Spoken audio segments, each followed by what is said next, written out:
sudah bertemu dalam mata kuliah sebelumnya. Jadi saya kira kita sudah saling mengenal satu dengan yang lain.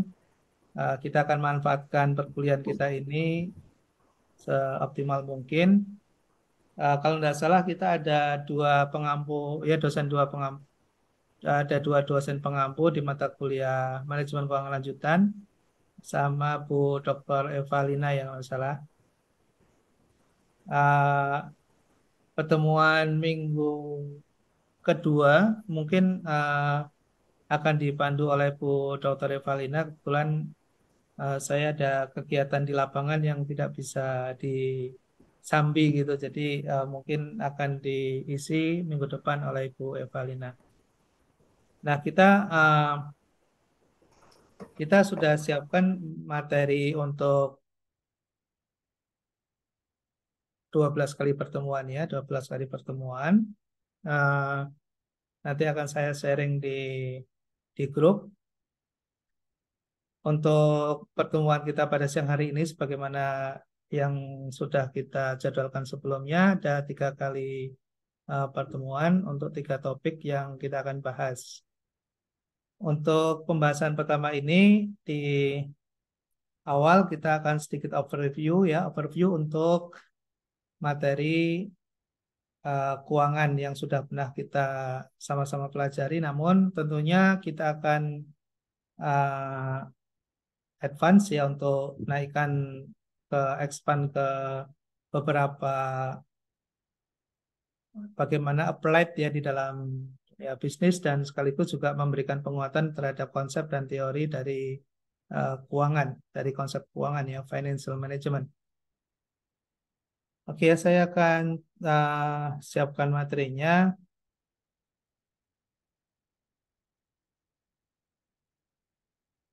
Oke ya, mudah-mudahan terlihat di dalam slide. Apakah sudah terlihat ya di slide? Sudah terlihat, Pak. Sudah terlihat, Pak. Sudah, Pak. Oke, kita coba akan kembali membuka kembali ya beberapa dasar dalam manajemen keuangan. Karena ini nanti akan kita jadikan sebagai pokok bahasan sehingga saya perlu kembali overview apa yang disebut dengan neraca ya, balance sheet, kemudian laporan laba rugi ya, income statement, kemudian laporan arus kas ya, statement of cash flow, kemudian apa bedanya antara accounting income dengan cash flow ya, bedanya di mana, lalu kemudian kita juga akan lihat dari equity value asset dibandingkan dengan margin value asset, kemudian kita lihat dalam sistem perpajakan, tapi mungkin tidak akan sampai detail, hanya untuk mereview aja ya, untuk mereview. Baik, mungkin sambil mereview bisa ada yang barangkali masih ingat ya di balance sheet. Balance sheet, balance sheet itu apa dan di dalam laporan keuangan neraca ini menjelaskan tentang apa gitu. Mungkin masih ingat nih Mas Ifyar, Mas Munadi, Mas Fajar, balance sheet menjelaskan tentang apa ya? Laporan apa? Neraca, Pak. Apa profil perusahaan, Pak? Profil Profil suatu perusahaan. perusahaan. Oke. Laporan aset tentang kewajiban dan ekuitas mungkin Pak ya, modal. Oke. Bisa. Kalau balance sheet itu neraca dalam menghitung posisi keuangan perusahaan, Pak, dalam periode-periode tertentu. Oke, good. Laporan keuangan, Pak. Laporan keuangan, oke. Oke, saya kira semuanya benar ya. Jadi laporan keuangan balance itu ya bagian dari laporan keuangan ya, bagian dari laporan keuangan yang menjelaskan tentang posisi keuangan ya, posisi keuangan suatu perusahaan pada periode tertentu ya. Jadi harus mesti ada beberapa poin yang yang di underline, yaitu posisi keuangan perusahaan. Nah, posisi keuangan perusahaan itu di dalamnya kita langsung bisa menangkap ya apa saja sih struktur keuangan perusahaan itu gitu ya. Oh, di dalamnya ada yang namanya aset, ada yang namanya liabilitas, ya, ada yang namanya hutang, dan ada yang namanya equity atau modal. Ya, jadi ketika kita bicara tentang struktur keuangan suatu perusahaan atau kita menyebutnya sebagai neraca gitu, maka di dalamnya akan terekspos 3 posisi keuangan utama, yaitu aset, kemudian hutang, kewajiban, dan modal. Nah, itu underline yang pertama ya. Kemudian underline yang kedua yang perlu kita garis bawahi adalah pada periode tertentu. Kenapa pada periode tertentu?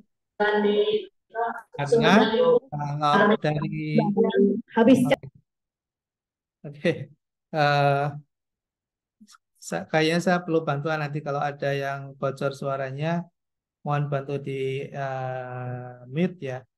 Mas apa nih? Mas Afendi, ada nih Mas Afendi di bawah saya lihat. Boleh juga dibantu Mas Eviar ya, Mas Yahya. Baik, Pak. Saya kasih host. Oke. Baik.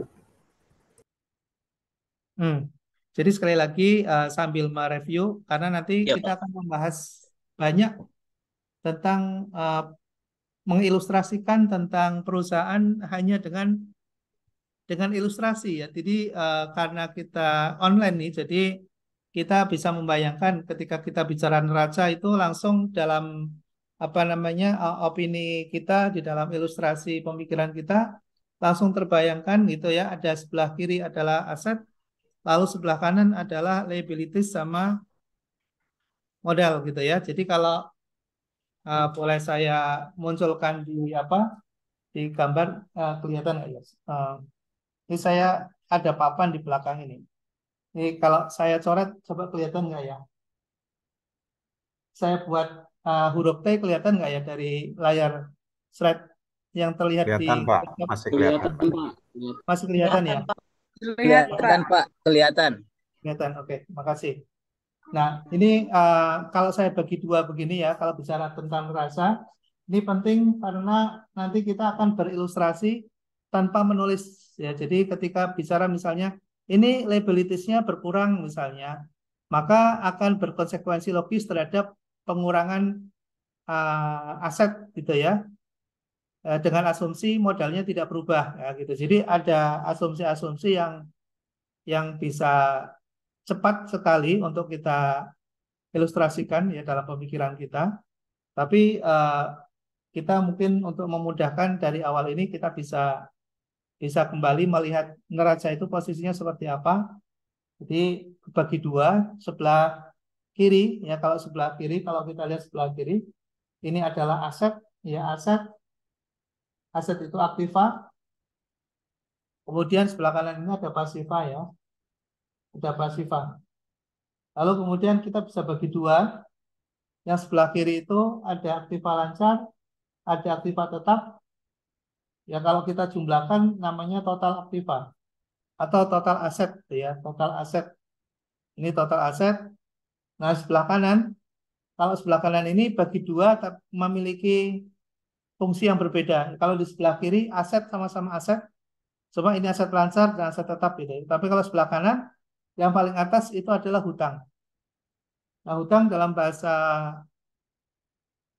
asing atau dalam bahasa textbook disebut dengan liabilities ya, liabilitas. Lalu kemudian yang bawah ini adalah modal atau equity ya, equity. Nah, ini kalau dibuat persamaan ya, dibuat persamaan bahwa aktiva yang bawah ini ya, aktiva kalau saya kasih tanda A besar ini, A ini sama dengan ini H ditambah dengan M atau ekuitas ya. Jadi persamaannya A sama dengan A plus M. Nah, gitu ya. Jadi nanti kalau misalnya hanya berkurang, maka asetnya bisa berkurang tuh. Modalnya berkurang, asetnya akan berkurang. Ya, jadi menggunakan logika-logika seperti itu dengan cepat, ya, dengan cepat. Karena nanti kita akan melakukan analisis, ya, menggunakan analisis yang terkadang menggunakan logika-logika. Karena kalau kita lakukan secara accounting, ya mungkin butuh waktu. Ya, ini apa namanya, persamaan-persamaan umum seperti ini dari awal coba dipahami dengan baik gitu. Nanti kita akan menggunakan banyak asumsi seperti ini. Ini dari neraca, ya, dari neraca. Jadi sekali lagi neraca itu di dalamnya ada 3 komponen, ya, ada tiga komponen utama. Komponen yang pertama adalah aset, komponen yang kedua adalah hutang, komponen yang ketiga adalah modal. Nah, aset itu sama dengan hutang plus modal. Atau dengan persamaan lain bahwa aset yang kita miliki itu sebetulnya sumbernya hanya dari 2 saja. Yang pertama dari modal, ya, dari ekuitas. Modal itu artinya bahwa aset yang kita miliki itu bersumber dari pendapatan kita. Bersumber dari pendapatan atau penghasilan yang diperoleh oleh perusahaan atau berasal dari hibah atau berasal dari, ya, berasal dari mana? Jadi sumber modal itu bisa berasal dari setoran, ya, setoran modal gitu ya. Bisa berasal dari laba, kalau kita punya usaha kemudian memperoleh laba maka akan menjadi menambah modal gitu ya. Lalu kemudian pemberian atau hibah. Ya, jadi modal itu sumbernya dari 3 itu. Ya, sumber utamanya dari 3 itu. Gitu ya. Nah, bisa nggak kita punya aset bertambah? Bisa gitu ya. Kalau misalnya kita nggak ada, misalnya kita ingin mempercepat pertumbuhan aset, ya, akselerasi aset misalnya, berarti kalau kita tidak mampu mendorong modal untuk bisa bertambah, artinya berarti kita tidak memiliki kemampuan untuk bisa mendapatkan keuntungan yang berlipat, gitu ya misalnya, maka kita bisa melakukan leverage, ya, bisa melakukan leverage. Nah, ada bahasa namanya leverage, ya. Leverage itu menumbuhkan atau meningkatkan aset dengan cara mendapatkan sumber pendanaan dari hutang. Itu namanya leverage, ya. Jadi kalau saya mengatakan ini ada di leverage gitu ya, artinya berarti bahwa asetnya itu didorong bertumbuh yang sumbernya berasal dari hutang, gitu ya. Ini bahasa-bahasa bahasa-bahasa keuangan yang sering dilakukan atau menjadi dialog bagi para pengusaha, ya. Oke, itu yang pertama itu. Terus yang kedua, income statement, ya, income statement. Income statement bahasa kitanya apa? Kalau income statement bahasa sehari-harinya? Laba rugi. Ya, Mbak Fafi. Laba rugi, ya. Laba rugi. Di dalam laba rugi ada berapa komponen? Ada berapa unsur di dalam laba rugi? Pendapatan beban. Prof. Ya, yang pertama apa? Yang pertama, komponen pertama? Pendapatan. Pendapatan dan Pendapatan. pengeluaran. Oke, pendapatan. Terus komponen yang kedua? Beban perusahaan, Pak. Beban. Ya, ya, Pengeluaran. pengeluaran. Oke lah, ya, mungkin kita belum bisa membedakan, ya, apa bedanya pengeluaran, apa bedanya beban, apa bedanya biaya gitu ya. Tapi nggak apa-apa. Intinya bahwa segala sesuatu yang aset yang kita gunakan untuk kita keluarkan dalam rangka untuk mendapatkan suatu pendapatan, maka itu adalah biaya, ya. Ada biaya, ya, ada biaya. Kemudian komponen yang ketiga apa? Komponen yang ketiga? Komponen yang ketiga? Profit. periode Profit tertentu, Pak. ya, laba atau rugi ya. Laba Jadi rugi. selalu ada 3 komponen itu ya di dalam income statement. Jadi mesti harus ada informasi terkait dengan penghasilan atau pendapatan, kemudian dengan biaya-biaya, lalu kemudian ada laba atau rugi ya di dalam laporan tersebut. Kalau tidak ada keterangan laba atau rugi ya berarti belum sempurna laporan laba ruginya. Karena kita tidak tahu ini laba atau rugi. Atau sebaliknya kita di dalam laporan itu hanya menjelaskan tentang penghasilan-penghasilan atau pendapatan-pendapatan tapi tidak diuraikan atau tidak disebutkan atau tidak ditulis angka-angka yang berkaitan dengan biaya-biaya yang dikeluarkan, ya. Nah, di dalam income statement, ya, di dalam income statement itu di dalam pendekatan akuntansi, gitu ya. Di situ dijelaskan namanya revenues and expenses, ya, ya, revenues dan expenses. Ini bahasanya biar sama ya. Ya, revenue itu ya pendapatan, ya, revenue itu ya diartikan sebagai pendapatan. Expenses diartikan sebagai biaya-biaya, ya, expenses. Nah, lalu kalau misalnya ada pengeluaran, tidak semua pengeluaran itu adalah biaya. Jadi perlu dipahami juga oleh mahasiswa ya bahwa apa yang dikeluarkan oleh perusahaan itu belum tentu masuk menjadi biaya, ya. Nah, biaya apa yang dimaksud dengan biaya itu adalah pengeluaran yang ditujukan untuk memperoleh pendapatan, itu namanya biaya. Jadi misalnya kita mengeluarkan biaya untuk bensin misalnya BBM dalam rangka untuk mengirim barang misalnya. Nah, mengirim barang ini kan kaitannya dengan penghasilan ya karena barang yang dikirim itu kan akan menghasilkan penjualan ya. Maka akan masuk menjadi biaya gitu ya. Tapi kalau misalnya kita mengeluarkan biaya, misalnya mengeluarkan dana, misalnya untuk menyumbang, misalnya ya, untuk memberikan sumbangan, misalnya ke Palestina, misalnya, nah, itu bukan biaya, ya. Padahal uangnya dikeluarkan tuh dari perusahaan, gitu. Tapi tidak digunakan untuk dalam rangka memperoleh penghasilan, maka itu bukan biaya, ya itu masuk nanti di dalam laporan cash flow ya, bukan di dalam laporan laba rugi. Atau misalnya ada datang ke perusahaan gitu ya, membawa map gitu ya. Oh, ternyata setelah dibuka sumbangan gitu ya, sumbangan dari RT ya.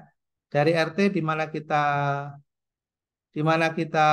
di situ beroperasi kantor kita, ada RT datang minta sumbangan untuk misalnya perbaikan fasilitas umum misalnya, bikin taman misalnya. Nah, yang kita keluarkan itu tidak masuk ke dalam laporan laba rugi gitu ya. Lalu dicatat di mana? Catat di cash flow gitu ya. Jadi kita harus paham betul gitu ya, mana yang kita keluarkan itu masuk dalam biaya dan mana itu masuk ke dalam pengeluaran kas ya. Kalau pengeluaran kas berarti nanti ada yang paling bawah itu statement of cash flow ya, ada dalam laporan cash flow bukan di laba rugi. Lalu berikutnya ada statement of retained earning ya. Apa ini? Laporan apa kira-kira? Statement Saldo of laba. retained. Laba ditahan ya. Ya, Ya, saldo laba yang pindah ke neraca. yes. Jadi ada laporan laba ditahan ya. Laba ditahan kok dilaporkan gitu ya. Ya, perlu dilaporkan karena nanti dari situlah sumber untuk para pemegang saham mendapatkan share, ya mendapatkan dividen. Dan itu krusial bagi keberlanjutan dari perusahaan. Karena kalau kita punya laba lalu kemudian tidak dibagikan kepada pemegang saham atau pemilik, tentunya bisa jadi tidak sustain bisnisnya, bisa ditutup ya, karena pemilik tidak mengharapkan untuk dilanjutkan karena tidak mendapatkan apa-apa dari bisnisnya. Oke, ini yang kita dapati laporan-laporan secara umum ya dilakukan oleh perusahaan, itu dibuat seperti itu. Oke, berikutnya kelihatannya nggak bisa saya nggak bisa saya geser.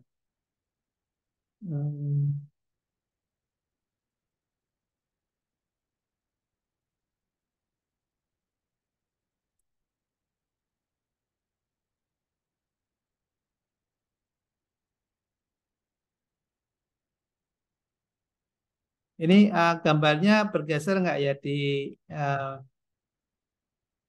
slide bergeser nggak? Chapter 2, Pak, Tidak, Pak. yang muncul sekarang.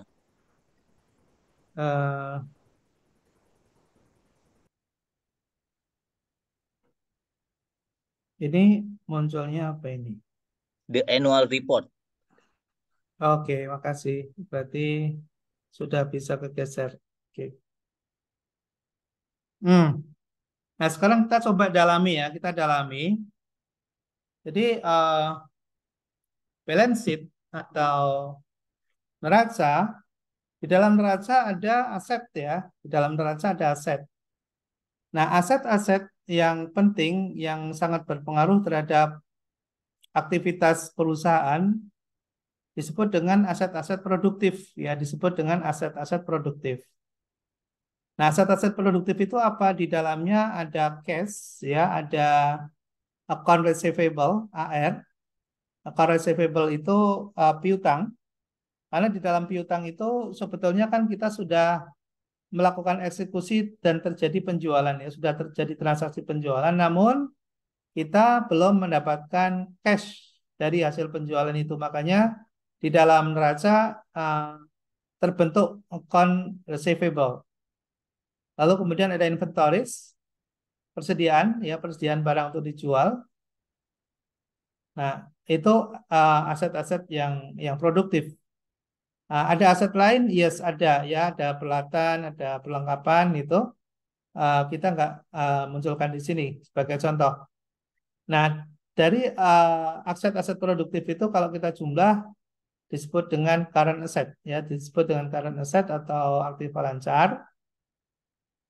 Nah, di situ ada gross fixed asset ya. Gross fixed asset berarti aset tetap kotor ya, belum dikurangi dengan depresiasi. Nah, di dalam laporan keuangan neraca ini, setelah ada aset tetap kemudian dikurangi dengan depresiasinya, maka akan muncul yang namanya net fixed asset atau aset bersih ya, aset bersih. Nah, total aset itu penjumlahan dari current asset ya, current asset ditambah dengan net fixed asset. Ya, ditambah dengan net fixed asset. Ya, kalau kita lihat jumlah 2,866592 itu adalah penjumlahan dari 1,28730 ya, dari 1,926 ya total aset current-nya, kemudian ditambah dengan net 939,790. ya 939,790 gitu ya. Nah, sebelah kanan juga sama ya. Sebelah kanan juga sama. Nah, kenapa sih di sini kita buat ada dua periode 2001 dan 2002 ya, untuk memperbandingkan. Nanti kita akan memperbandingkan bagaimana posisi keuangan di tahun 2001 dan 2002. Gitu ya. Nah, berikutnya kita lihat di sisi liabilities dan equity. Ya, di sisi hutang dan di sisi modal. Nah, di sisi hutang yang mengandung unsur risiko adalah account payable. Account payable itu hutang dagang. Ya, hutang dagang, hutang yang segera kita harus bayar ya dalam jangka pendek. Itu namanya accounts payable. Ada notes payable, itu adalah hutang wesel. Hutang wesel artinya kita mengeluarkan giro atau surat berharga yang belum jatuh tempo, sehingga menjadi kewajiban kita untuk menyiapkan dan memenuhi dari kewajiban itu. Ya, jadi kalau account payable adalah hutang dagang, kalau notes payable kaitannya dengan hutang di instrumen keuangan. Lalu kemudian ada accrual, ya ada accrual. Accrual itu apa? Accrual itu adalah kewajiban yang segera harus dibayar dalam jangka pendek. Ya, misalnya hutang gaji, kemudian hutang utilities ya kayak telepon, listrik gitu ya. Itu diaccrualkan dalam 1 tahun, nilainya 489.600. Nah, lalu ada total current liabilities-nya 1,650568, itu total dari hutang atau kewajiban. Hutang kewajiban jangka pendek. Kenapa jangka pendek? Biasanya diukur dari tenor waktunya, ya, dari jutunya, ya, jutunya dari jatuh tempo kewajiban.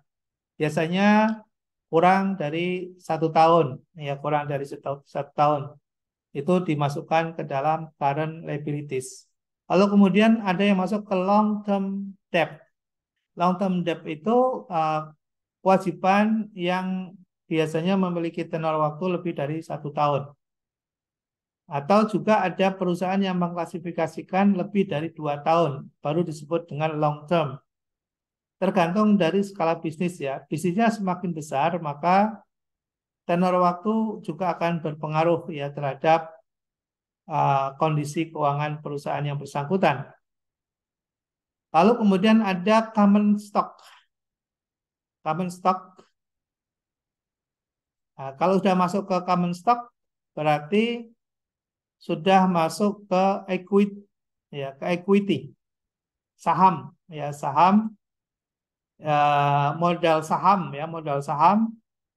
Di situ 460, kemudian ada retain earning, ya, ada retain earning. Retain earning ini adalah laba ditahan, ya, laba ditahan.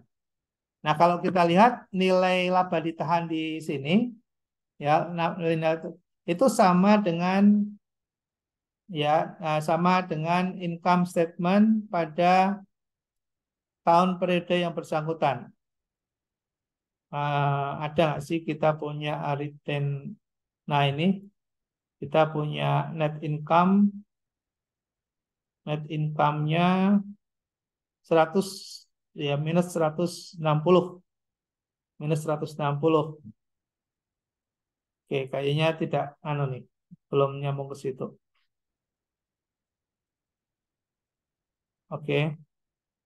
Nah, kalau di jumlah, ya, total liabilities dengan total equity-nya itu akan sama dengan total aset. Nah, ini 2,8 total asetnya, kemudian total liabilities and equity-nya 2,8 juga. Nah, kalau kita sebagai analis atau misalnya di bagian finance atau suatu saat kita bisa menjadi seorang owner, misalnya business owner, maka untuk pertama kali kalau kita melihat neraca balance sheet, maka kita lihat balance atau tidak, itu ya, yaitu yang pertama. Jadi antara total liabilities and equity dengan total asetnya harus balance, ya, harus sama. Kalau tidak berarti ada kesalahan di dalam penyusunan laporan keuangan ini.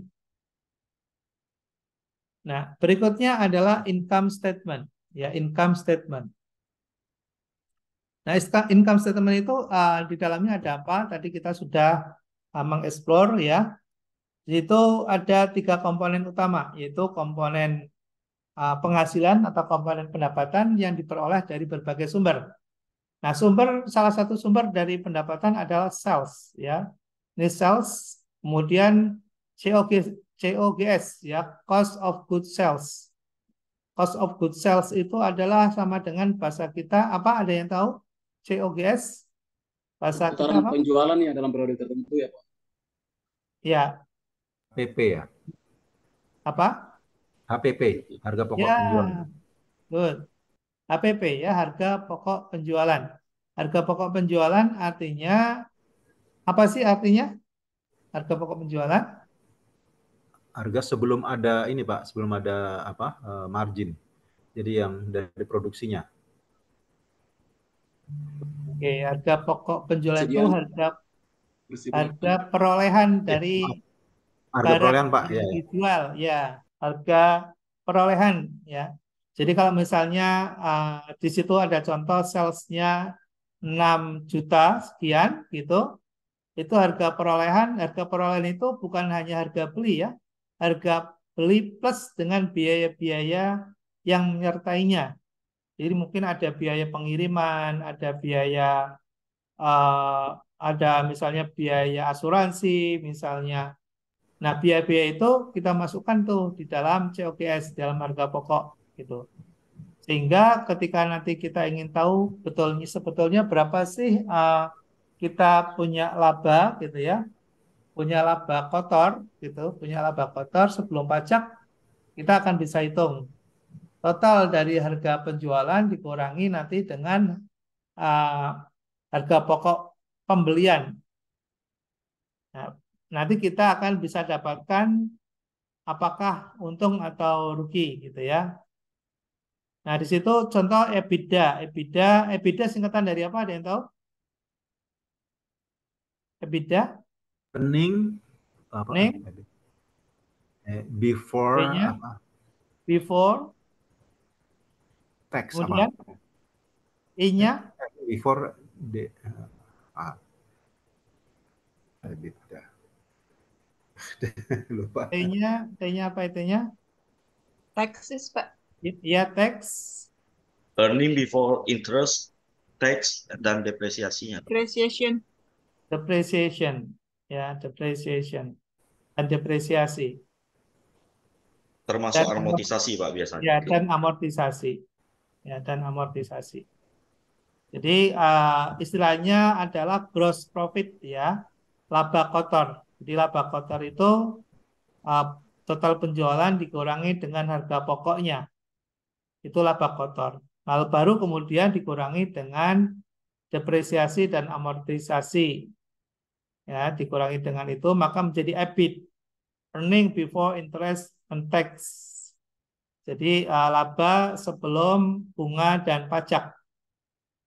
Nah, setelah dikurangi dengan interest expenses, dengan biaya bunga, maka menjadi EBT, ya, earning before tax. Earning before tax atau laba sebelum pajak. Baru kemudian dikurangi dengan pajak. Taxnya yang kurangi pajak, maka hasilnya net income. Net income berarti gross profit dikurangi dengan depresiasi dan amortisasi, tambah dengan interest expense, ya, dengan pajak, kemudian dikurangi dengan tax, ya, kurangi dengan biaya bunga dan dikurangi dengan pajak, maka menjadi net income. Nah, di dalam analisa-analisa nanti, ya, dalam analisa itu kita harus hati-hati. Apakah kita menggunakan EBITDA, apakah kita menggunakan EBIT, ataukah menggunakan EBT, ataukah menggunakan net income gitu ya. Di dalam analisa, baik nanti analisa rasio maupun analisa risiko dan analisa keuangan lainnya. Misalnya kita ingin menghitung ROE, misalnya return on E-nya apa? N-nya equity, ya, return on equity, ROE. Nah, di situ kan kita akan membandingkan gitu ya antara modal gitu ya, laba dengan modal. laba kita berapa? Nah, labanya itu laba apa? Laba bersihkah? Atau laba EBT atau laba EBIT atau laba EBITDA. Nah, ini kita harus clear ya untuk mengetahui formulasi yang seharusnya dan sebenarnya. Ya, karena kalau salah memasukkan maka interpretasi kita bisa menjadi salah juga. Oke, sampai di sini ada yang mau ditanyakan?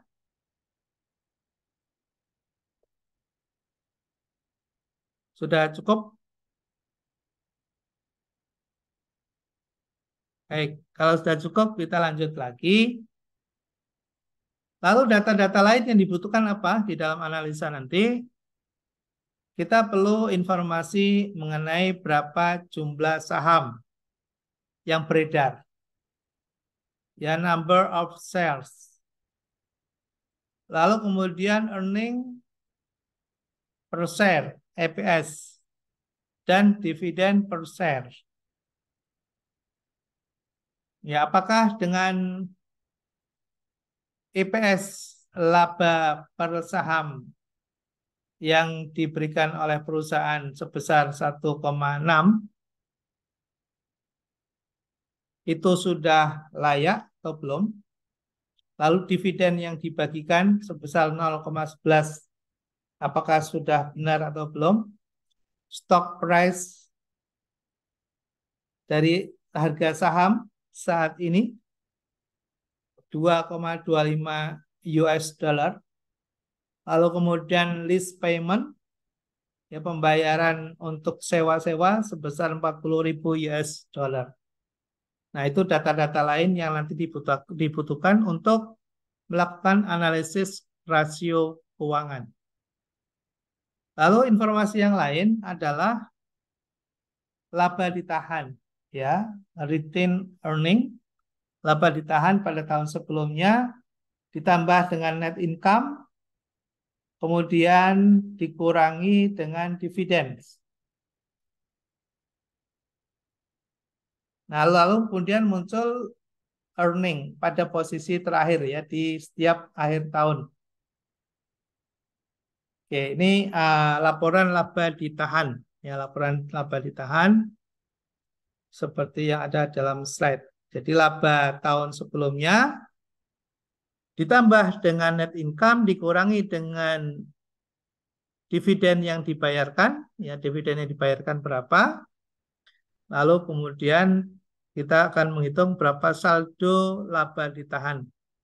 Ya, posisi saldo laba ditahan.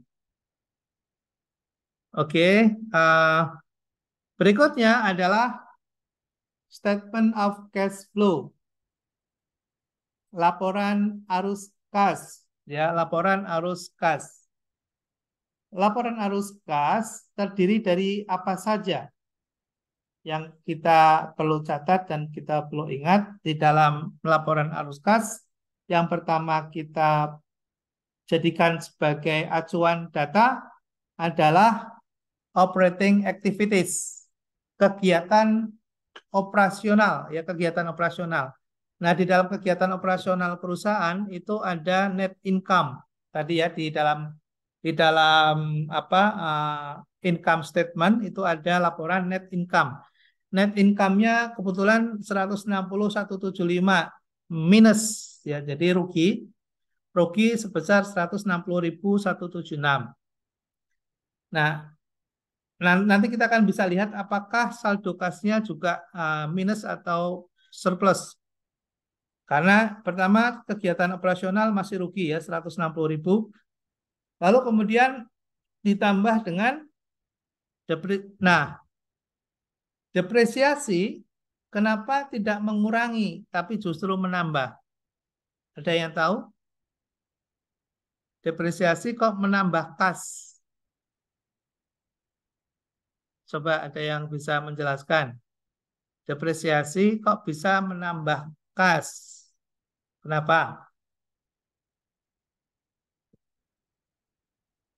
Ada yang tahu? Di dalam Kalau di dalam neraca, depresiasi itu kan mengurangi aset, ya kan? Tapi di dalam laporan arus kas, Nggak masuk laba rugi ya Pak? Dia masuk laba rugi ya? ya gimana Mas Berarti dia Guntur? tidak mengurangi, berarti dia masuk dalam laba rugi ya Pak? Ya, ini laporan arus kas. Ini laporan arus kas. Kenapa depresiasi menambah kas? Kenapa harus ditambahkan di kas? Ya, senilai dari depresiasi. Senilai dari akumulasi depresiasinya. Kenapa? Kalau di dalam, coba perhatikan, kalau di dalam laba rugi, depresiasi itu mengurangi atau menambah beban. Kalau ada depresiasi. Mengurangi, Pak. Kalau di depresiasi, kalau di Kalau laporan di laba rugi ya mengurangi. menambah atau mengurangi? Mengurangi. Ada yang punya pendapat lain? Ada yang punya pendapat lain? Kalau depresiasi atau penyusutan di dalam laporan laba rugi akan mengurangi atau menambah? Mengurangi kayaknya, Pak. Mengurangi. Menambah biaya. Oke, menambah biaya atau mengurangi pendapatan. Betul begitu? Betul? Iya. Ya. Iya, Ya, betul. kita harus pastikan. Ya, kita harus pastikan dan kita harus mantap yakin. Jadi kalau depresiasi atau penyusutan itu akan mengurangi pendapatan kita atau akan menambah beban. Terus pertanyaan berikutnya, sebetulnya beban atau bebannya kan berkurang, Pak. Depresiasi kan bebannya berkurang, Pak, ya. Kan pengurangan dari modal. Misalnya mobil tadinya harga 100, karena ada depresiasi jadi turun jadi 90 gitu, Pak. Kalau laporan laba di laba rugi sebagai penambah beban, mengurangi pendapatan. Kalau di laba rugi mengurangi, Pak. Mengurangi pendapatan, menambah beban. Good. Betul sekali. Betul sekali. Dan dia mengurangi. Betul sekali. Jadi depresiasi atau penyusutan itu kalau di dalam laporan laba rugi dia akan menambah beban ya atau mengurangi pendapatan gitu ya bahasanya ya. Nah, tapi apa yang disampaikan oleh Mas Yahya tadi, FYR tadi betul kalau dicatatnya di neraca maka depresiasi akan mengurangi aset ya. Depresiasi akan mengurangi nilai aset. Jadi depresiasinya bertambah, asetnya akan menurun. Gitu ya.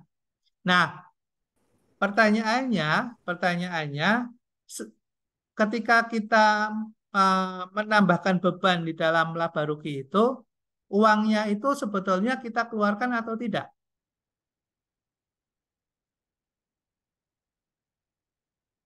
Ada yang bisa bantu jawab? Tidak, Pak. Izin tanya, Pak.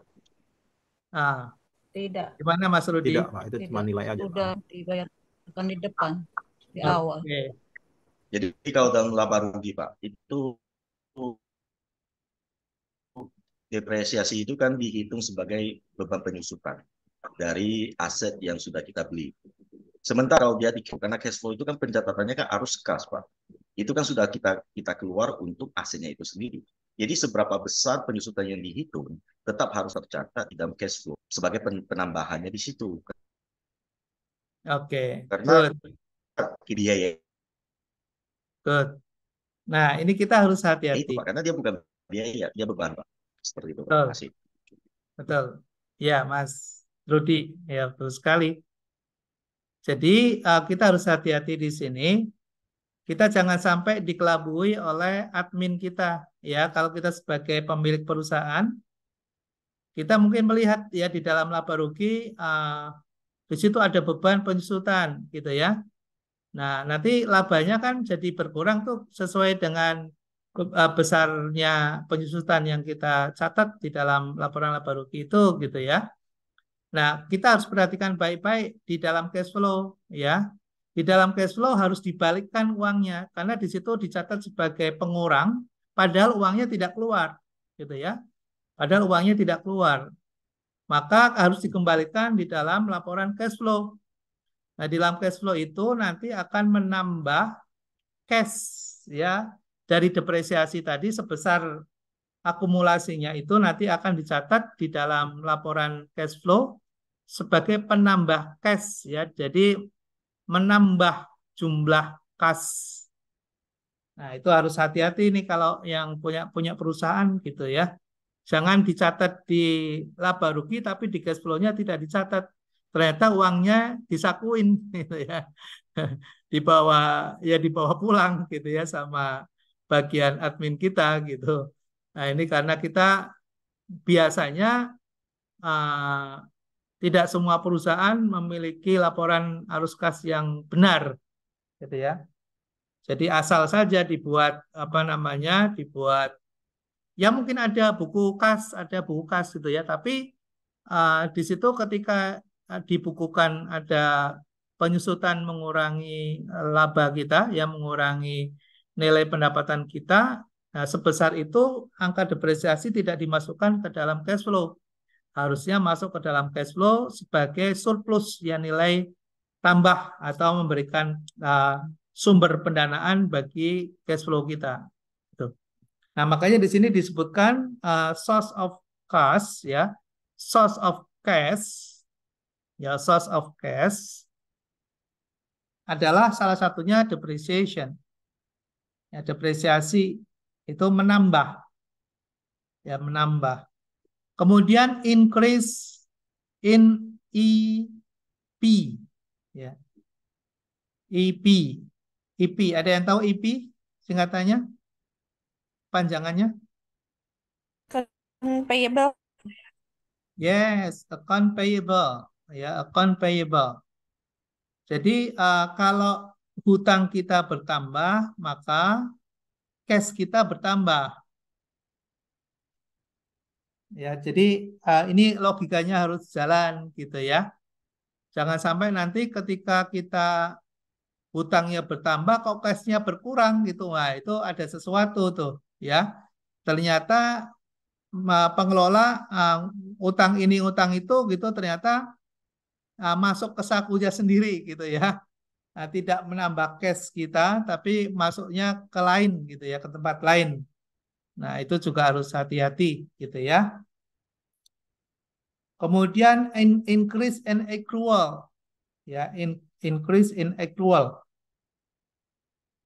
Tadi beban-beban utilitas yang seharusnya kita bayar cashnya, tapi kan kita nggak bayar, kita tunda. Ya misalnya bayar listrik, bayar gaji, kita tunda, ya kita belum bayarkan sekarang gitu ya, kita akan bayarkan mungkin di akhir bulan atau dibayarkan di bulan depan gitu. Nah seharusnya itu ketika accruals-nya naik gitu, maka harusnya kasnya bertambah. Ya, harusnya bertambah sebesar dari nilai accruals itu. Nah, ini juga perlu dipahami nih para business owner ya, jangan sampai dimainkan oleh orang belakang gitu ya. Oke, berikutnya adalah penggunaan cash. Kalau ada peningkatan account receivable AR ya, account receivable yaitu piutang, maka akan berdampak terhadap berkurangnya kas. Ya. Jadi kelihatan aset kita bertambah, ya kelihatan aset kita bertambah, tapi uang cashnya tidak ada, ya karena pembayarannya tempo, ya due to, sehingga akan mengurangi nilai kas kita. Peningkatan inventories. Nah, kalau persediaan kita meningkat, maka cash-nya akan berkurang. Ya, cash-nya akan berkurang. Nah, setelah itu kemudian dijumlah semuanya, ada yang dijumlah, ada yang dikurangi, baru kemudian kita lihat net cash. Ya, net cash atau saldo bersih dari kas dari aktivitas operasional. Nah, itu nanti akan ketemu kegiatan operasional kita itu sebetulnya surplus atau defisit. Kemudian setelah itu kita lihat dari aktivitas investasi. Ya, aktivitas investasi. Investasi di aktiva tetap. Ya, misalnya kita beli mobil atau beli tanah atau beli mesin gitu ya. Nah, itu akan mengurangi kas kita senilai investasi atau senilai dari aset yang kita beli, yang akan mengurangi. Lalu kemudian financing activities, aktivitas pendanaan. Nah, kita memiliki dana cash itu bersumber dari mana ya? Misalnya bersumber dari hutang. Tadi kan kita yang di atas ya, ketika ada hutangnya bertambah maka kasnya harusnya bertambah, maka dicatat di sini ya. Increase in notes payable. Jadi aktivitas pendanaan kita punya dana cash yang kita peroleh dari hutang. Misalnya kita ambil pinjaman dari bank. Nah, kita cash-nya akan nambah tuh ya. Misalnya 436.000 misalnya. Bisa juga dalam bentuk long term ya, misalnya kita mengeluarkan surat utang, obligasi ya. Maka cash kita akan bertambah. Ya, cash kita akan bertambah tapi hutangnya bertambah. Gitu ya, hutangnya bertambah. Nah, kalau kita membayar dividen ya di equity, ya membayar dividen, maka akan mengurangi cash. Ya minus. Nah, dari kegiatan pendanaan tersebut, maka kita akan bisa mencari net cash from financing-nya. Berapa kas bersih yang berasal dari kegiatan pendanaan. Lalu kemudian net change in cash, kita jumlah seluruh nilai kas yang kita peroleh dari aktivitas operasional, dari aktivitas investasi, dan dari aktivitas pendanaan. Di situ ketemu minus 53.18. Ya, kas kita berkurang 50.318. Nah, kebetulan ada cash di awal tahun sebesar 57.600. Sehingga di akhir tahun sisa kas 7.282. Jadi di dalam satu periode itu kita mengalami defisit kas 50.318. Tapi kita di awal tahun ada saldo 57.600 sehingga di akhir tahun kita memiliki kas sisa 7.282. Ya, ini penting untuk kita jadikan sebagai dasar. Nanti pada saat kita akan melakukan analisis budgeting. Ya, kalau kita mau membuat analisis budgeting penganggaran, kita benar-benar paham tentang cash flow ini. Ya, paham tentang cash flow ini. Baik, sampai di sini ada yang mau ditanyakan sebelum kita lanjutkan? Ada yang mau ditanyakan?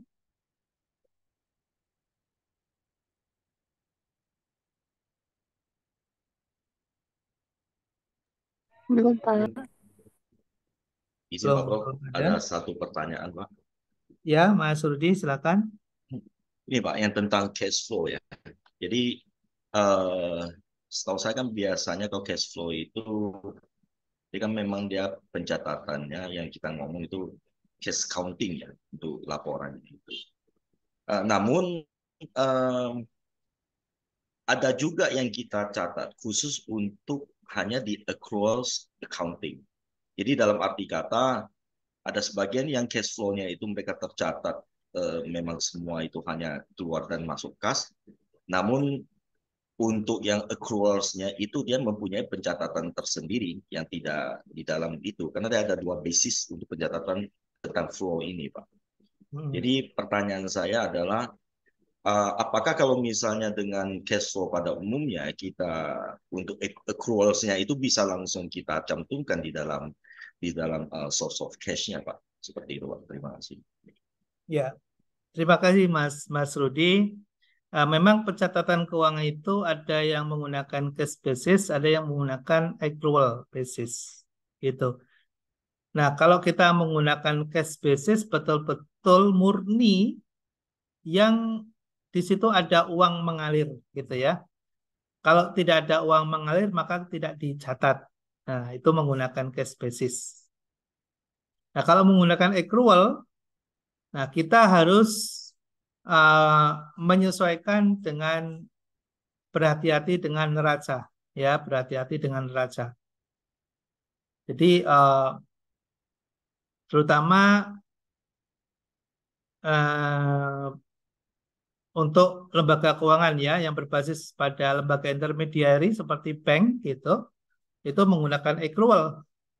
Ya, kenapa ini ada contoh ini menggunakan accruals karena kebanyakan financial management itu dia menggunakan best practice-nya adalah lembaga keuangan. Jadi kita mencantumkan di sini ada accruals gitu.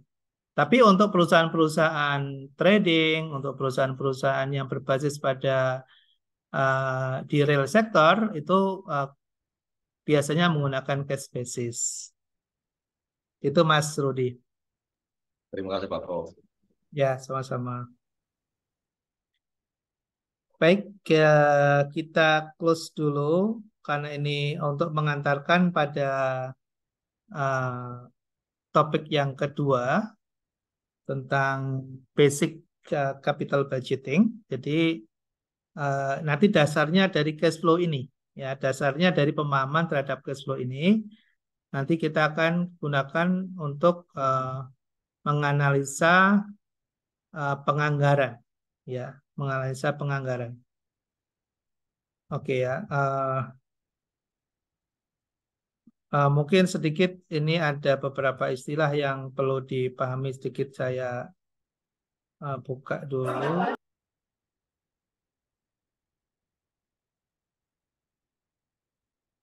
Oke, ini ada contoh kasus, ya ada contoh kasus. Ada net cash from operation, ada kas bersih dari kegiatan operasional minus 164.176, ya itu ada negatif ya, negatif net income ya, negatif net income dari net cash-nya operasional kita. Lalu kemudian perusahaan meminjam sebesar 825.808 gitu ya untuk memenuhi kebutuhan kas ya, untuk memenuhi kebutuhan kas. Even after borrowing ya, setelah pinjam kas account tinggal 50.318 ya, 50.318. Nah, ini kita diminta untuk misalnya nggak bergerak ya.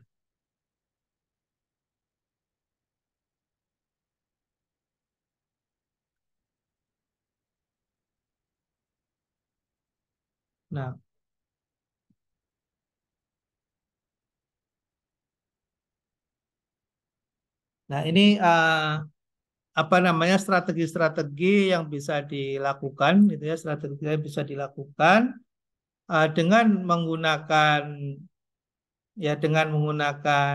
analisis sebelumnya di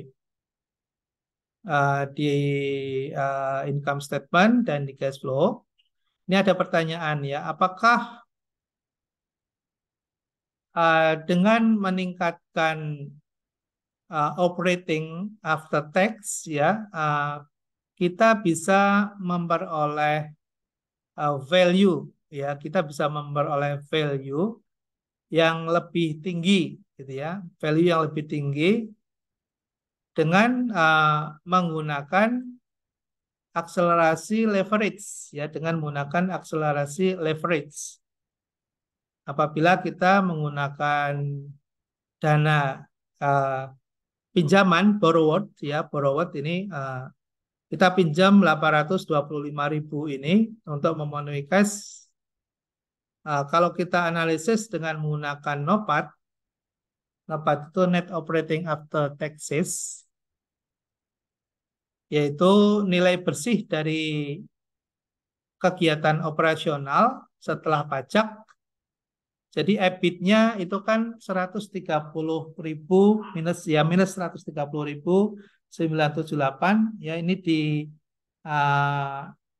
income statement ya, di laporan sebelumnya.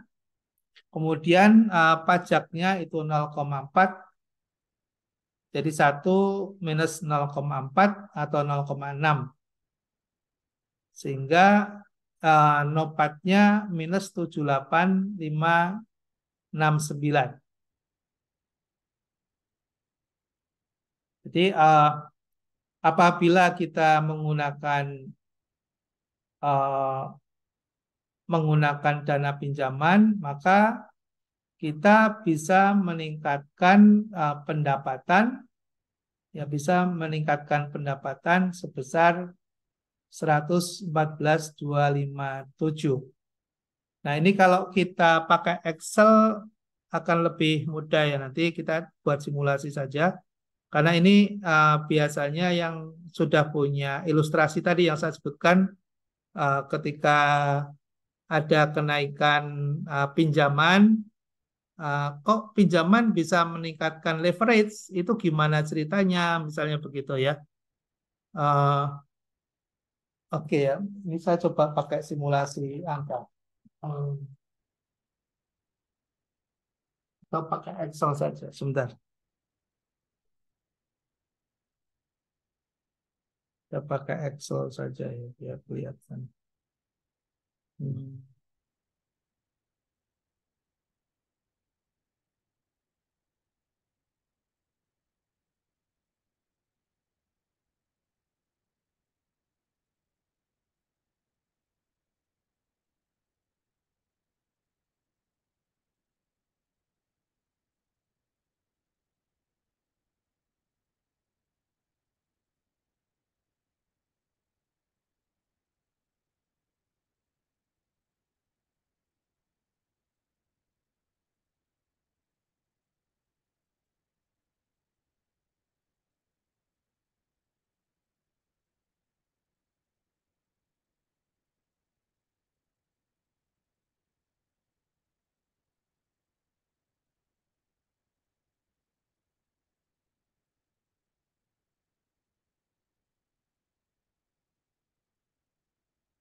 Ini di Excel kelihatan nggak ya? Belum, Pak. Belum, Pak. Belum kelihatan, Pak. Belum. Belum kelihatan.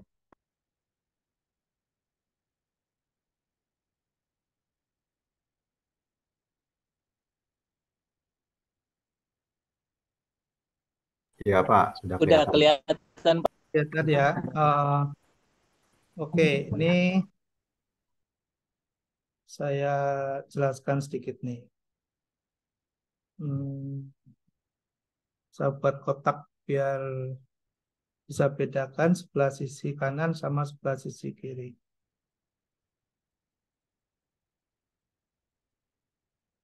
Oke. Ya, ini sebelah kiri ini aktiva. Ya, ini aktiva. Ini aktiva. Sebelah kanan ini pasiva.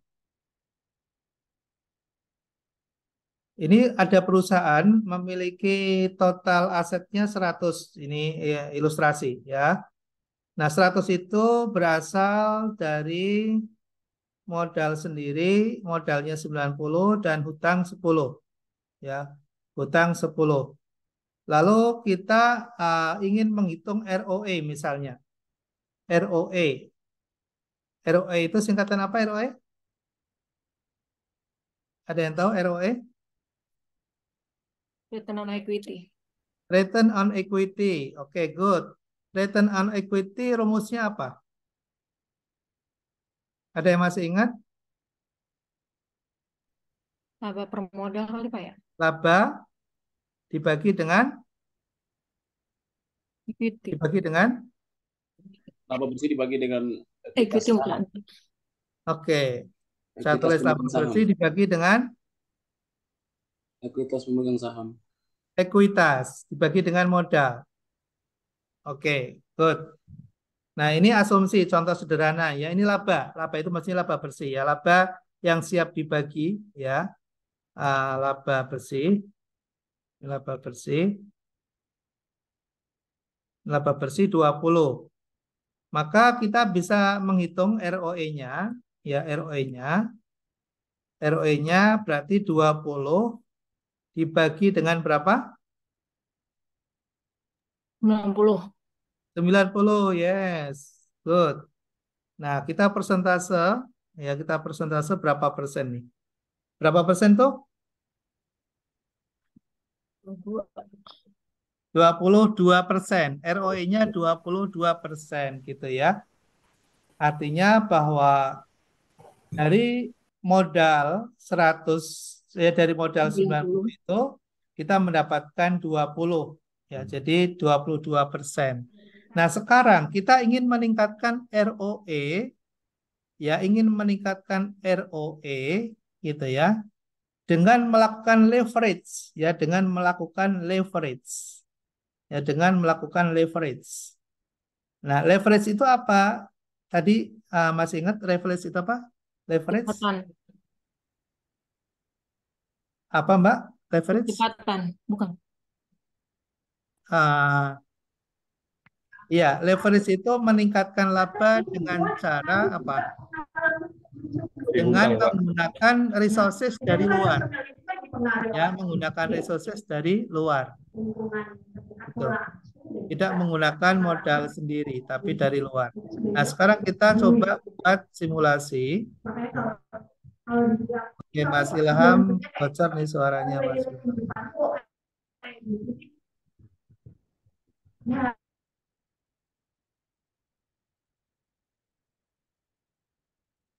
Oke.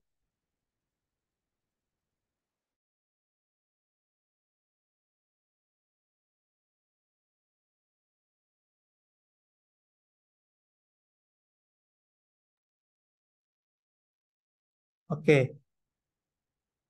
Kita coba simulasikan ya. Kita hutangnya kita naikkan ya dari 10 misalnya menjadi 2 kalinya ya, menjadi 20. Menjadi 20, modalnya kita kurangi ya dari 90 menjadi 80. Ya. Jadi kita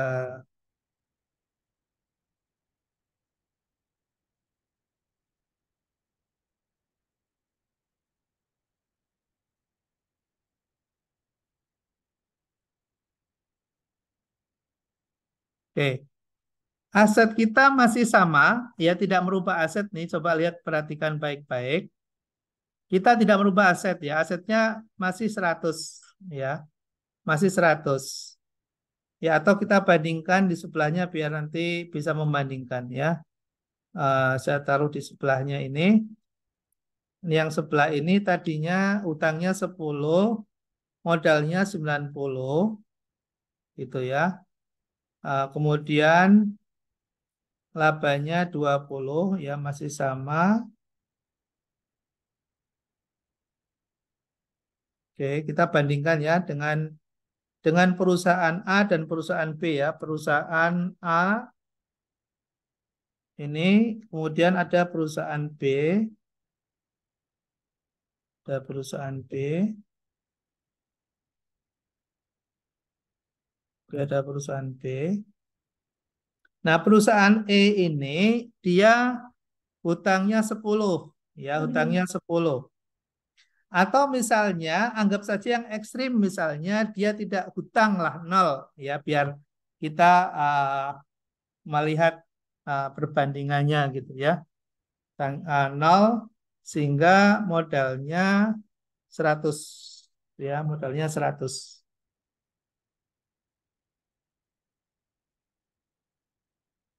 Oke.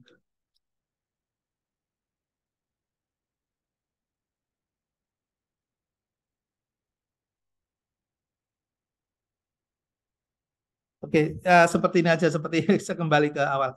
Jadi perusahaan A kalau nggak punya utang kan perusahaan nggak normal ya, pasti akan ada utang. Ini utangnya 10 gitu ya. Nah, kemudian perusahaan B itu dia hutangnya 20 gitu ya, modalnya 80. Oke. ROE-nya tinggi yang mana? Tinggi yang A atau tinggi yang B? B, Pak. Bagian B. Ya, B. Ya. Nah, pertanyaan saya, para pemegang saham itu lebih suka untung banyak atau lebih suka asetnya banyak, untungnya sedikit? Untung banyak, Pak, biasa. Untung banyak. Jadi rasional sekali ya. Saya kira bukan siapapun termasuk kita lah ya. Walaupun mungkin aset kita ya segitu tapi menghasilkan laba yang banyak itu akan lebih disukai gitu ya. Itu yang disebut dengan leverage. Jadi untuk bisa meleverage ya salah satu dari instrumen yang digunakan adalah liabilities. Makanya perusahaan-perusahaan itu kenapa sih berlomba-lomba untuk membiayai aktivitas operasionalnya itu dengan menggunakan dana dari lembaga keuangan? Ya, sebetulnya di situ saling memberikan kontribusi, ya. Asal perusahaan dalam kondisi sehat, maka akan menghasilkan leverage yang bagus, gitu ya, yang bagus. Oke, saya tutup dulu. Ini ilustrasi. Kalau tidak dibuat ilustrasi gini, kadang nangkepnya bingung ya, maksudnya ini ngomong apa gitu ya, nambah leverage sedang apa gitu, lalu dampaknya apa gitu ya. Jadi mudah-mudahan dengan ilustrasi begini kita jadi paham.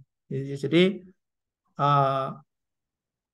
untuk meningkatkan optimalisasi atau maksimasi kan menggunakan maksimumisasi ya, maksimasi atau optimasi, bahasanya optimasi nilai perusahaan itu bisa menggunakan financial engineering namanya, financial engineering. Jadi kita struktur keuangan kita harus inovasi, ya harus kita inovasi.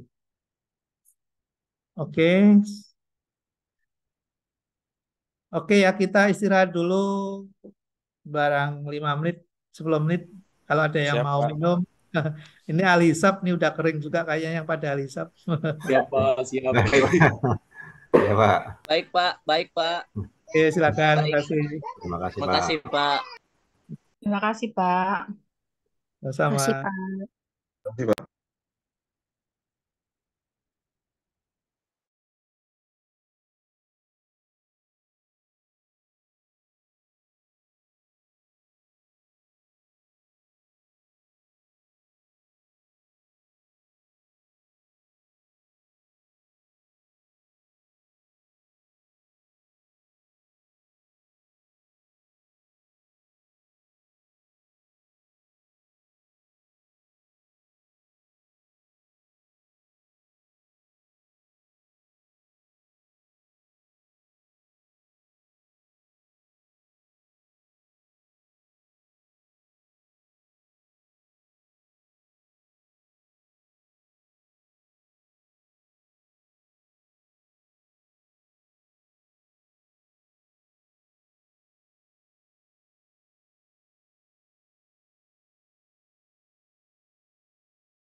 Halo,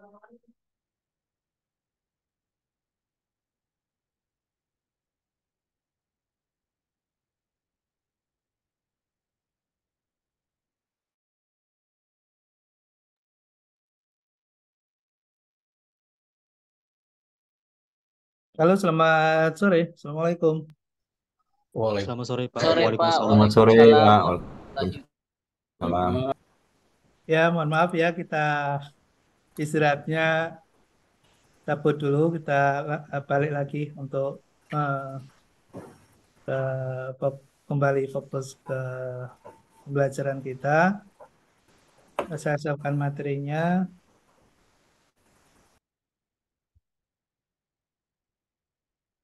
Oh ya, ternyata masih ini ya, masih kerekam ya.